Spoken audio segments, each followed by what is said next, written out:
So mga idol, naglabas na nga po ng update ang Los Angeles Lakers sa kanilang schedule sa nalalapit na pre-season game ng 2025. While kung titignan natin, una ho nilang makakalaban sa October 3 ang kupunan po ng Phoenix Suns. Sa October 12 naman, makakalaban nila ang Golden State Warriors. October 15 naman ang Dallas Mavericks. At sa October 17 naman ang kupunan ng Sacramento Kings.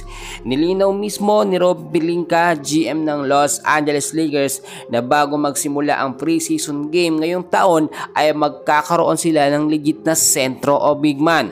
Well, bago natin yan ipagpatuloy, please makikiusap muna ako ng isang like and subscribe. Maraming salamat po. Napag-uusapan na ngayon mga kaibigan ang trade na mangyayari nga po sa Los Angeles Lakers. Matunog agad sa ite-trade ng Lakers, eto nga pong si Rui Hachimura, which is forward po ng Los Angeles Lakers. So marami nagsasabi kung iti-trade nga po itong si Rui Hachimura, kailangan magkaroon ng magaling na kapalit. Eto nga pong si Rui Hachimura. Napag-uusapan ng mga kaibigan, etong si Giannis ng Milwaukee Bucks ay posibleng ma-trade dito kay Rui Hachimura.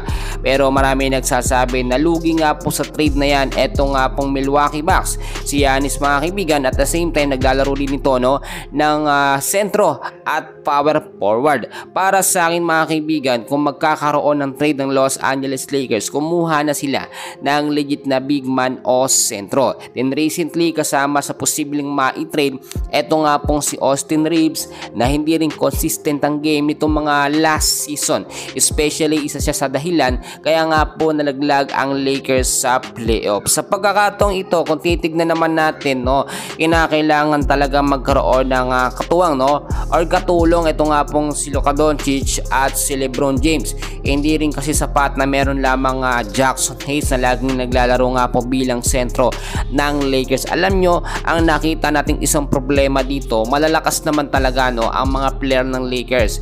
Pero yung bulok na sistema nga po na ginagamit itong si JJ Redick at yung paulit-ulit na small ball lineup ang nagpapatalo sa Lakers. Then example, ma-trade nga po or makuha ng Lakers etong si Giannis ng Milwaukee Bucks, and for sure hindi naman gagamitin ito ni JJ Redick. So ang dapat din na palitan dito mga kaibigan, etong head coach nila na si JJ Redick ng ibang head coach na may experience po sa iba't ibang sistema.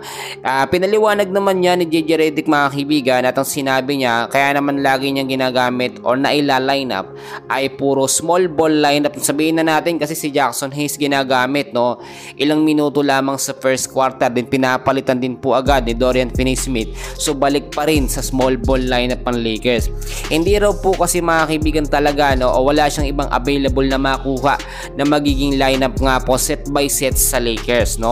Etong first option nga po ni JJ Redick o yung starting 5 na lineup, yan na yung para sa kanya na mas malakas o pinakamalakas na pwede niyang ma-line up sa Lakers. So ang problema daw ni JJ Redick mga kaibigan dito sa Los Angeles Lakers ay walang legit na sentro. So nakita naman natin malaki ang pagkukulang dito ng head coach ng Lakers dahil pinakawalan niya o hinayaan niyang pong mawala itong si Christian Coloco na may potential nga po na maging kapalitan nga po ni Jackson Hayes at mangyari sana yung sinasabi natin na twin tower. Pero kung titignan niyo mga kaibigan, kung si Giannis ay mapunta sa Lakers, kahit papaano kaya nitong maglaro na sentro. Magandang katandem din ito ni Luka Doncic at ni LeBron James at mangyayari yung big 3 or trio nga po sa Lakers. So ngayon, yan muna ang update ko. Short update lamang tayo, and please makikiusap muna ako ng isang like and subscribe at pahita rin ng notification bell. Maraming salamat po.